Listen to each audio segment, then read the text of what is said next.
On a déjà vu ensemble tout ce qui est néphropathie glomérulaire et tubulaire interstitielle, ou plus précisément les tubulo-interstitielles, car elles s'associent souvent.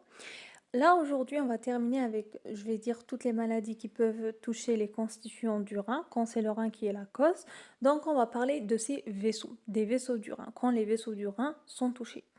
Donc là, on va parler de néphropathie vasculaire, c'est-à-dire ça touche les vaisseaux rénaux, soit artériels ou veineux. Donc, pour introduire déjà mon cours, je vais dire que c'est une atteinte des vaisseaux rénaux, soit artériels ou veineux, comme j'ai dit. C'est la deuxième cause d'insuffisance rénale, ok? La première cause, c'est quoi? C'est l'atteinte glomérulaire. Et la deuxième cause, c'est l'atteinte des vaisseaux. Donc, le rein, il faut savoir qu'il a une vascularisation terminale, c'est-à-dire il n'y a pas d'anastomose, c'est-à-dire quand il est malade, c'est bon, il n'est plus vascularisé. Voilà, donc on va voir ça. Donc il y a ce tableau qui récapitule un peu toutes les néphropathies vasculaires, on va dire, qui peuvent être soit aiguës ou chroniques. L'aigu, c'est toujours dans l'inférieur à 3 mois, dans la brutalité. Donc là, on va parler d'occlusion aiguë des artères rénales, c'est-à-dire soit c'est une embole ou c'est une thrombose, on va voir par la suite. En fait, c'est quoi la différence? L'embole, c'est par migration de plaques, c'est par migration. C'est par migration. Et la thrombose, c'est une plaque. Ok, l'embole, c'est par migration. Et la thrombose, c'est la plaque elle-même qui obstrue. Donc là, c'est une occlusion. Dans l'aigu, vous voyez, c'est l'occlusion. Par contre, dans la chronique, c'est pas totalement occlu. On va parler de stase, de sténose de l'artère rénale. Mais dans le cas de l'aigu, on va parler d'occlusion aiguë des artères rénales. On a aussi les thromboses veineuses. Les thromboses veineuses, on va parler du rein globuleux, ok, qui comprime le parenchyme, donc il y a pas de retour en arrière, toujours il n'y a pas de retour en arrière parce que c'est terminal. Et on a les périarthrites noueux, c'est une maladie de système des petits vaisseaux. Euh, voilà, c'est une vascularité en fait euh, des petits vaisseaux, donc il y a une contre-indication à la biopsie rénale dans la périarthrite noueuse car il y a un anévrisme rénal. Et puis on a les embolies des cristaux du cholestérol, donc la maladie de cholestérol là, des emboles à cholestérol chez l'âgé et le tabagique. On a la crise aiguë sclérodermique, là aussi c'est une maladie du système, et on a la néphroangiosclérose maligne. Vous voyez, dans la chronique, on superpose ça à la bénigne. Il y a la néphroangiosclérose bénigne. On a aussi le syndrome d'anticorps antiphospholipides. Là, c'est des microthrombus, thrombus au niveau vasculaire. C'est une maladie plus chronique. Et puis, on a les néphropathies chroniques d'allogreffe. Donc, on va faire, ce qu'on va détailler, c'est l'occlusion aiguë des artères rénales. Ça, vous devez retenir que c'est aigu. On va aussi détailler les thromboses veineuses rénales, les TVR. Et puis, dans la chronique, on va aussi détailler dans l'aigu la maligne, la néphroangiosclérose maligne, pour faire la différence avec la néphroangiosclérose bénigne. On va aussi détailler pour la chronique la sténose de l'artère rénale pour faire la différence avec l'occlusion. Et puis voilà, je pense que c'est ça. Donc là, on commence par l'occlusion aiguë des artères rénales. Qu'est-ce qu'il faut savoir? Que c'est un arrêt brusque de la vascularisation rénale, comme son nom l'indique. Soit par une thrombose, comme je vous ai dit, quand c'est par une plaque, ou bien par une embole, quand c'est par migration. Ça donne donc tout simplement un infarctus rénal, car c'est une vascularisation terminale. Du coup, on peut déduire la gravité de cette affection, car on ne récupère plus le rein. Mais heureusement qu'elle est plutôt rare, je vais dire. Donc toujours dans l'occlusion aiguë des artères rénales, on pourrait dire que cliniquement il y aura une douleur uni ou bilatérale, ça pourrait être voilà, uni ou bilatérale. Ça dépend du caractère de l'occlusion. On aura donc une ischémie et une nécrose. Donc douleur, ischémie, nécrose. Voilà, ça dépend si c'est l'artère principale qui est touchée ou pas. Donc le pronostic dépend du territoire qui est touché. Le tableau, c'est plus un tableau de douleur, de fièvre, d'hématurie macroscopique surtout, de nausées, de vomissements, d'HTA, d'insuffisance rénale aiguë, plus ou moins anurique. C'est simple, c'est totalement clair, on peut vraiment déduire ça. Et puis biologiquement, vous allez avoir une élévation des LDH, une perturbation du bilan rénal, mais c'est plus. Donc là, je veux vous attirer l'attention.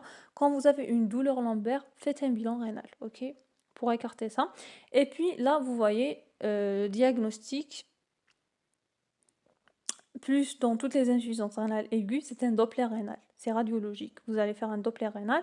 Comme ça, vous allez écarter cette occlusion. Ok, un Doppler rénal, vous allez, dans le cas d'une occlusion, avoir une absence de flux. Donc, on a l'artériographie qui a aussi un intérêt diagnostique et thérapeutique. Euh, donc, si on fait l'artériographie, qu'on est dans les délais, on fait l'angiographie, on est dans les délais. Donc là, inférieur à 6 heures, on va faire la fibrinolyse, comme dans le cas des AVC. Sinon, on va donner on va donner des anticoagulants. Et toujours en traitant l'HTA, on va voir après le traitement. Donc là, diagnostic étiologique, il est à retenir. Soit on a thrombose ou bien embole. Thrombose, c'est une plaque d'athérome, comme j'ai dit. C'est plus euh, en ayant le syndrome des anticorps antiphospholipides. Son évolution peut donner ce truc aigu, ok, mais c'est une infection chronique en soi. Avec le temps, elle peut donner une occlusion. On a aussi le traumatisme rénal. Et pour les emboles, on a soit le cruorique, l'infectieux, le néoplasique, la graisse. Donc le traitement, comme je vous ai dit, si on est dans les délais en fibrinolyse, sinon anticoagulant avec un traitement d'HTA. Et puis voilà, donc il faut savoir, donc en général pour l'occlusion aiguë des artères, ce que vous devez retenir, c'est que vous avez une insuffisance rénale, une hématurie et des douleurs lombaires. Demandez l'écho-Doppler pour éliminer une occlusion des artères rénales, une ORA, une occlusion des artères rénales. Demandez d'abord cet écho-Doppler et puis faites l'artériographie pour voir votre diagnostic, si thrombose, embole et le traitement. C'est tout. Pour les thromboses des veines rénales, donc c'est l'obstruction dans ce cas des veines rénales. Donc là, on a les douleurs lombaires, on a l'hématurie macroscopique. On pourrait avoir des douleurs testiculaires chez l'homme, car la veine testiculaire gauche, anatomiquement, elle rejoint la veine rénale gauche. Donc là, vous aurez aussi, en fait, vous aurez la triade de la thrombose des veines rénales. Vous aurez une HTA rénovasculaire résistante au traitement médical, une HTA résistante, des douleurs lombaires et une hématurie macroscopique. Pensez à la thrombose des veines rénales, ok? Très bien. Surtout dans le cas de la GEM, qu'on a vu aussi dans les glomérulopathies primitives. On a dit qu'il y avait beaucoup de TVR. La majoration de la protéine urique, car le flux artériel, il est là. Donc, voilà, il y aura beaucoup de protéines qui vont passer. On a l'insuffisance rénale si elle est bilatérale ou bien si on a un rein unique. Voilà, donc il y a une hyperpression au niveau glomérulaire tout simplement par cette thrombose au niveau des veines. Donc bien sûr, le bilan rénal va être perturbé. Donc toujours l'échographie, on va avoir une néphromégalie, un gros rein. Donc diagnostic et radiologique, l'écho-Doppler, c'est elle toujours qui va faire la part entre l'occlusion de l'artère rénale et la thrombose de la veine rénale. Ok. Voilà, donc le Doppler pas de flux, mais il fait la différence. Les étiologies, bon, il y en a pas mal. Et puis le traitement, on a dit, c'est selon la cause. C'est selon la cause tout simplement. Donc pour la néphroangiosclérose maligne, j'ai dit que c'est une HTA maligne, ok? Plus une atteinte des organes cibles, soit le rein, soit le cerveau, soit la rétine. Donc c'est une urgence. Okay, c'est une urgence. C'est une conséquence d'une HTA sévère accélérée. C'est un syndrome anatomo-clinique. Il a 4 critères. On a une HTA maligne supérieure à 18-12, c'est ça la définition. On a une insuffisance rénale aiguë ou bien une insuffisance rénale rapidement progressive.